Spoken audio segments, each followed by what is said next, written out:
close enough to touch.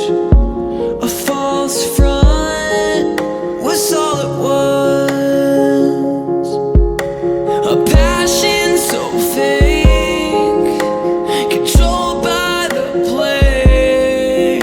On the darkest of days, a daughter was sold away.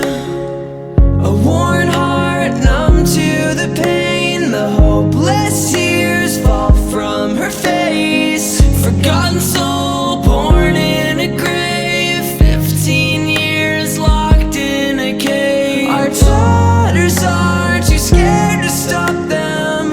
Our sons, what have we taught them? Have we really strayed this far from love?